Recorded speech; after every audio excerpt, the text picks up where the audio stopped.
नमस्कार, खबर तो समझिए देख रहे हैं आप। आपके साथ मैं हूं शिप्रा झा। बुलेटिन में सबसे पहले बात बीएमडब्ल्यू वाले उग्रवादियों की।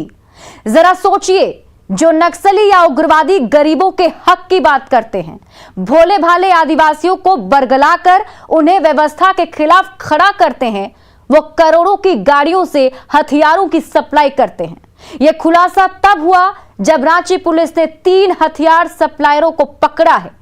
सप्लायरों के पास से जो सामान मिले हैं उसे देखकर आप भी दंग रह जाएंगे। आप ये पूरी रिपोर्ट देखिए, फिर खबर तो समझिए।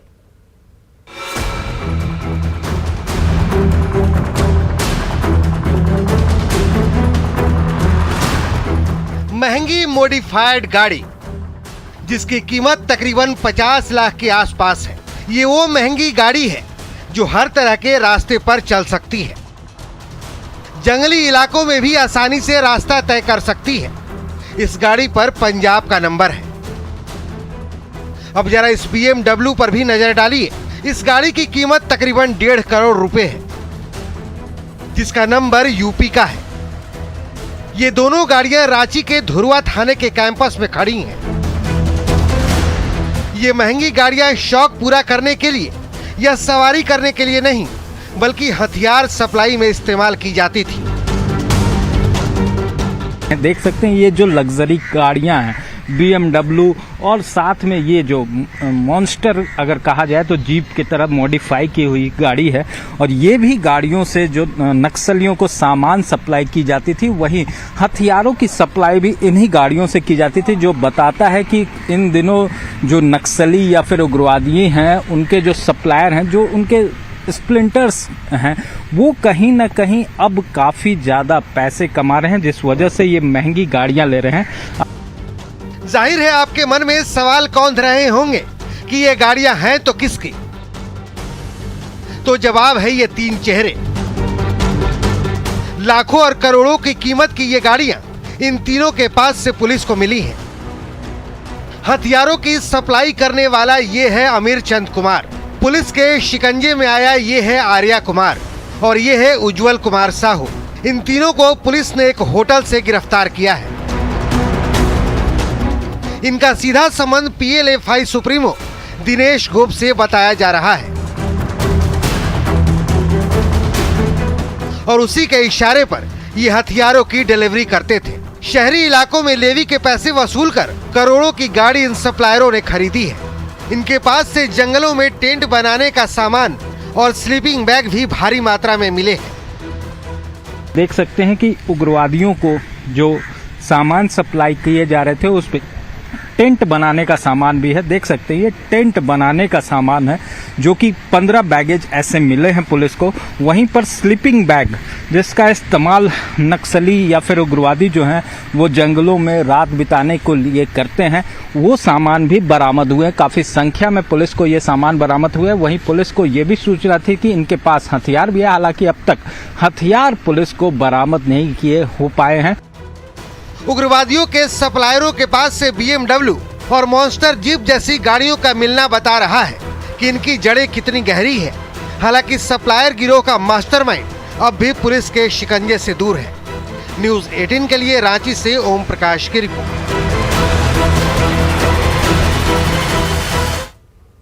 अब आप खबर तो समझिए। पुलिस के मुताबिक पीएलएफआई को हथियारों की सप्लाई होती थी। पीएलएफआई एक उग्रवादियों का संगठन है। पीएलएफआई ने शहरी इलाकों के साथ साथ ग्रामीण इलाकों में अपना संगठन मजबूत कर लिया है। पीएलएफआई नक्सलियों की तरह हिंसक घटनाओं को अंजाम देता है। पीएलएफआई करोड़ों की लेवी वसूलता है, और पुलिस के मुताबिक ये सभी दिनेश गोप के लिए काम करते हैं। दिनेश गोप पीएलएफआई का मुखिया है, जो खूंटी का रहने वाला है। दिनेश गोप पर झारखंड पुलिस ने 25 लाख रुपए का इनाम रखा है, और एएनआई ने 5 लाख रुपए का इनाम रखा है। 16 सालों से पुलिस को दिनेश गोप की तलाश है। बताया जाता है कि युवकों को संगठन के साथ जोड़ता है और युवकों के जरिए लेवी वसूल कराई जाती है। आप समझ सकते हैं कि लेवी के पैसे से कैसे ये उग्रवादी करोड़ों की गाड़ी मेंटेन कर रहे हैं, और लेवी के पैसे से करोड़ों की गाड़ियां खरीदते हैं। गाड़ियों पर पंजाब और यूपी के नंबर मिले हैं। मतलब उग्रवादियों का नेटवर्क बहुत बड़ा है। अभी भी हथियार सप्लायरों का जो मास्टरमाइंड है वो पुलिस के गिरफ्त से बाहर है। बढ़ते हैं आगे।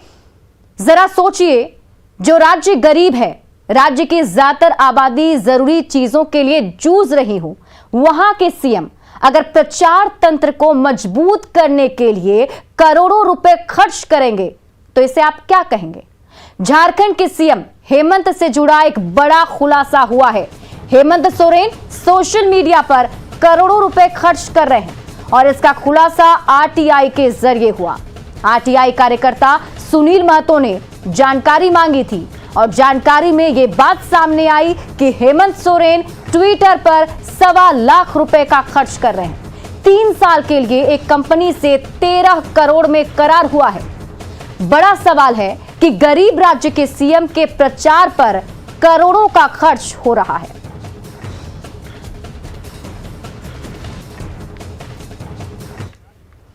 अब आप खबर तो समझिए। नीति आयोग की रिपोर्ट के मुताबिक गरीबी के मामले में झारखंड दूसरे स्थान पर है।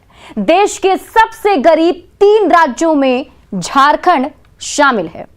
झारखंड की करीब 42.16% आबादी गरीब है। ऐसे राज्य के मुख्यमंत्री प्रचार पर 1.25 लाख, ध्यान से सुनिए इस आंकड़ों को, 1.25 लाख रुपए रोज खर्च करते हैं और सिर्फ ट्विटर पर 1.25 लाख रुपए रोज खर्च करते हैं। और रोज के हिसाब से अगर साल का खर्च निकाला जाए तो 4.5 करोड़ का खर्च आता है। 4 करोड़ में कई बेहतर स्कूल खुल सकते हैं, गरीबों को आर्थिक मदद पहुंच सकती है। लेकिन हेमंत सरकार करोड़ों रुपए खर्च कर प्रचार तंत्र मजबूत कर रही है। सोशल मीडिया पर करोड़ों रुपए खर्च किया जा रहा है और खर्च के इन आंकड़ों का खुलासा आरटीआई के जरिए हुआ। तो ऐसे में आप समझ सकते हैं कि किस तरीके से सीएम के सिर्फ ट्विटर हैंडल पर इतने रुपए खर्च हो रहे हैं। और अब बात कोरोना की। बिहार में कोरोना के मामले चिंताजनक हो रहे हैं। पटना के हालात विस्फोटक हो रहे हैं। खतरे को देखते हुए क्या है तैयारियां, लोग कितने सावधान हैं, ये सब कुछ आपको बताएंगे। लेकिन पहले आप जान लीजिए कि कोरोना को लेकर देश भर में क्या अपडेट रहा। देश भर में पिछले 24 घंटे में 1,41,986 नए केस सामने आए हैं। देश में ओमिक्रॉन वेरिएंट के 3071 मामले अब तक मिल चुके हैं। आज बिहार की अगर बात करें तो 4,526 नए मरीज मिले। सिर्फ पटना में 1,956 नए केस मिले हैं।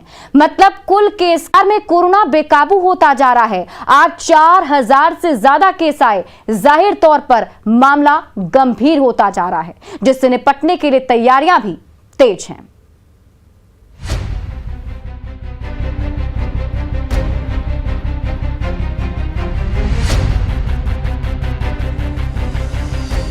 बिहार में कोरोना पूरे रफ्तार में है। शनिवार को संक्रमित मरीजों का आंकड़ा 4,500 के पार जा चुका है। हालात को देखते हुए युद्ध स्तर पर ऑक्सीजन सिलेंडर तैयार किए जा रहे हैं। दूसरी लहर में ऑक्सीजन की दिक्कतों को देखते हुए सरकार अलर्ट मोड में है। पटना के अनीसाबाद में ऑक्सीजन सिलेंडर बनाने वाली फैक्ट्री में दिन रात काम चल रहा है। लगातार कोरोना के मरीजों की संख्या बढ़ती जा रही है और परिस्थितियां कब प्रतिकूल हो जाए फिलहाल कोई नहीं जानता, लेकिन प्रिकॉशन के लिए पहले से ही तैयारी शुरू हो गई। इस वक्त हम अनीसाबाद के एक ऑक्सीजन फैक्ट्री में हैं और आप देख सकते हैं कि सिलेंडर को भरा जा रहा है और तमाम तैयारियां यहाँ पे पूरी कर ली गई हैं। और जिस प्लांट में इस वक्त हम मौजूद हैं उसकी कैपेसिटी पर डे लगभग 5,000 सिलेंडर भरने का है।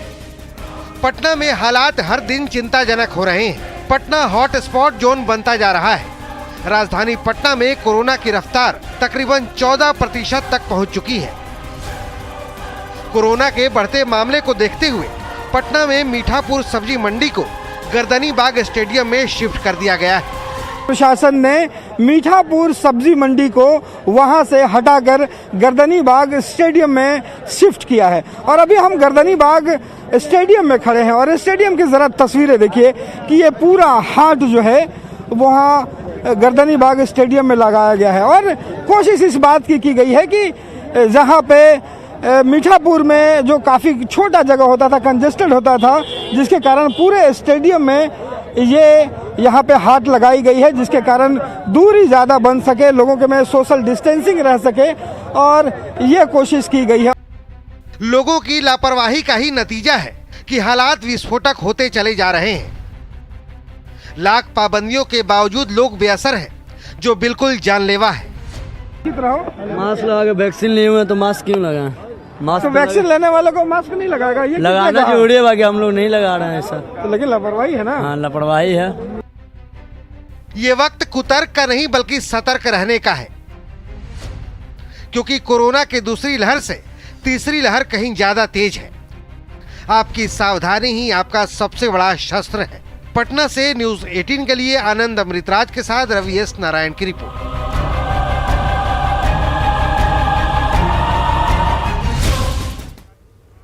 अब आप खबर तो समझिए, ओमिक्रॉन वेरिएंट का संक्रमण दुनिया भर में तेजी से फैल रहा है।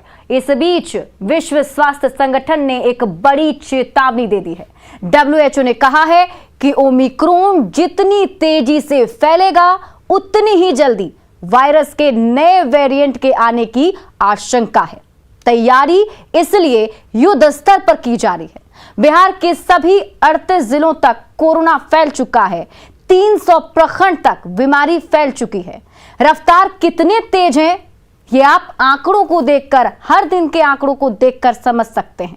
31 दिसंबर को देश में 22,775 नए केस मिले थे। इस लिहाज से देश में एक हफ्ते के भीतर नए मामले करीब 7 गुना हो गए हैं। ऐसे में थोड़ी सी लापरवाही जानलेवा हो सकती है। आपकी सुरक्षा के लिए ही इन सभी पाबंदियों को लगाया गया है, और इसलिए आपसे अपील की जा रही है कि आप पाबंदियों का पालन करें। बढ़ते हैं आगे। 10 जनवरी से पड़ने वाले कोरोना के प्रिकॉशनरी टीका के लिए तैयारियों की जा रही है। लोग टीका केंद्र पहुंचकर रजिस्ट्रेशन करा रहे हैं। हालांकि प्रिकॉशनरी डोज के लिए सरकार ने ऑनलाइन और ऑफलाइन रजिस्ट्रेशन दोनों की व्यवस्था की है। यह टीका फ्रंट लाइन वर्कर और गंभीर बीमारियों से पीड़ित व्यक्तियों को डॉक्टरी सलाह पर दी जाएगी। पटना के आर ब्लॉक के कोविड टीका केंद्र पर तैयारियों का जायजा लिया संवाददाता शैलेंद्र ने। जनवरी से बिहार में कोरोना का प्रिकॉशनरी डोज लोगों को लगना है और उसके लिए तैयारी की जा रही है। हम पटना के एक सेंटर की तस्वीर दिखा रहे हैं जहां 24 घंटे लोगों को वैक्सीनेशन की व्यवस्था की गई है यहाँ पर। और सबसे बड़ी बात है कि 10 जनवरी से बड़ी संख्या में ऐसे लोग होंगे जो तीसरा डोज लेने आएंगे। उसके लिए यहाँ पर विशेष तैयारी की जा रही है। अलग से काउंटर बनाया जा रहा है। उन्हें आने जाने और जो ऐसे व्यक्ति हैं जो आने में लाचार हैं उनके लिए भी अलग से व्यवस्था यहाँ पर की गई है।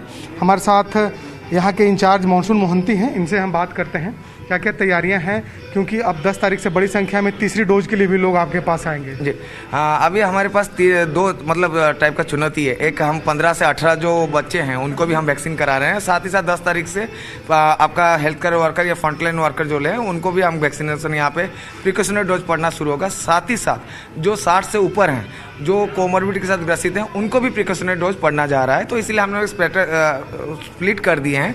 काउंटर्स ऑलरेडी यहाँ पे कोवैक्सीन, कोविशील्ड और फीमेल के लिए अलग था, मगर पर्टिकुलरली जो बुजुर्ग आएंगे उनमें से बहुत ऐसे लोग आएंगे, हमको पता है कि वो लोग चल नहीं फिर पाते हैं या बहुत ज़्यादा बीमारी में ग्रस्त होते हैं, तो उनको ड्राइव थ्रू फैसिलिटी के तहत हम बाहर काउंटर हम बना रहे हैं, वहाँ पे उनको वैक्सीनेशन होगा। तैयारी सरकार के द्वारा की जा रही है। हमारे साथ और भी कुछ लोग हैं, वैक्सीन लेने आप आए हैं। जी हाँ, अब सरकार ने तीसरे डोज की भी व्यवस्था की है। लगता है कि कोरोना पर काबू इससे पाया जा सकेगा?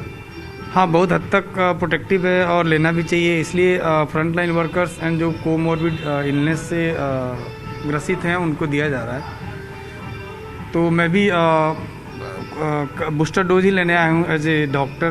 मैं भी केयर से एसोसिएटेड हूँ, तो बूस्टर डोज लेने भी आया हूँ। तो देखिए, जो फ्रंट लाइन वर्कर हैं वो रजिस्ट्रेशन कराने भी सेंटर तक पहुंच रहे हैं। और सबसे बड़ी बात है कि सरकार ने जिस तरीके से कोरोना के संक्रमण में लगातार वृद्धि हुई है, जिसको देखते हुए यह निर्णय लिया है। और वाकई यदि हम कोरोना के सभी डोज को लेते रहेंगे तभी हम इस कोरोना जैसी महामारी पर काबू पा सकते हैं, और इसके लिए हम सबको वैक्सीन लेना काफ़ी ज़रूरी है। कैमरा पर्सन दीपक के साथ शैलेंद्र, न्यूज़ 18 पटना। अब आप खबर तो समझिए, अगर आपको भी प्रिकॉशन डोज लेनी है तो आपको क्या करना होगा। केंद्र सरकार ने प्रिकॉशन डोज के लिए एक गाइडलाइन जारी की है। सबसे अच्छी बात है कि पहले और दूसरे डोज की तरह इस बार भी कोविन ऐप पर नया रजिस्ट्रेशन नहीं करना होगा। जिन लोगों को ये टीका लगाना है वो सीधे किसी भी कोविड टीकाकरण केंद्र में अपॉइंटमेंट ले सकते हैं या फिर सीधे वहां पहुंचकर टीका लगवा सकते हैं।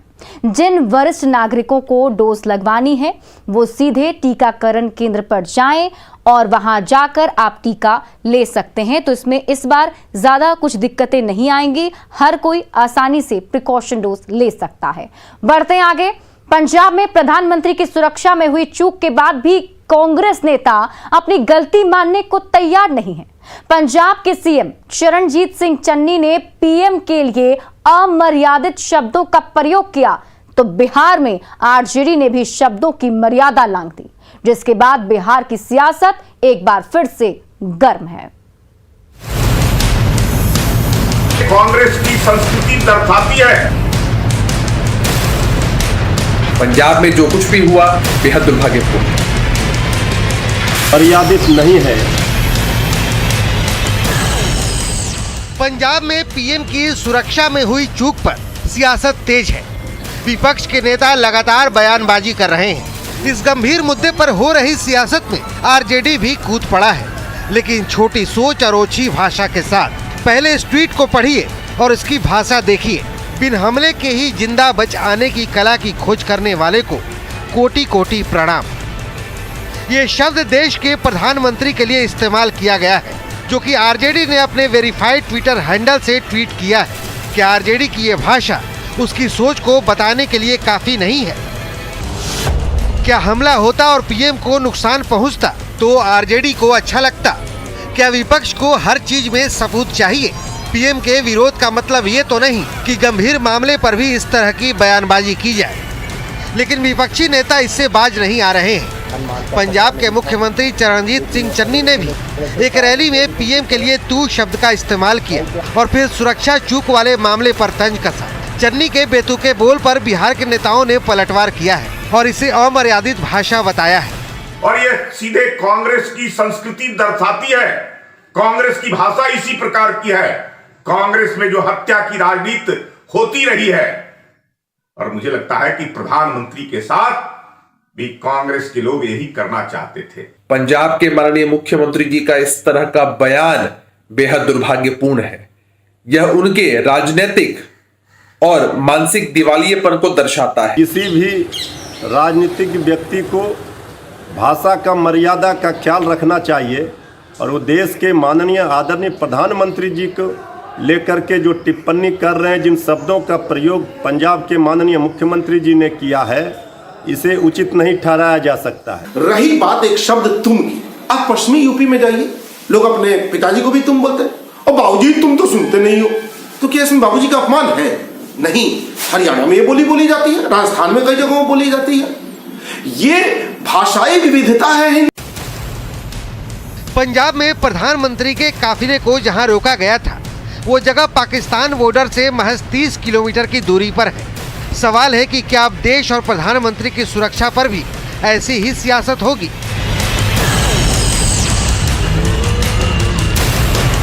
न्यूज़ 18 के लिए रवि एस नारायण की रिपोर्ट।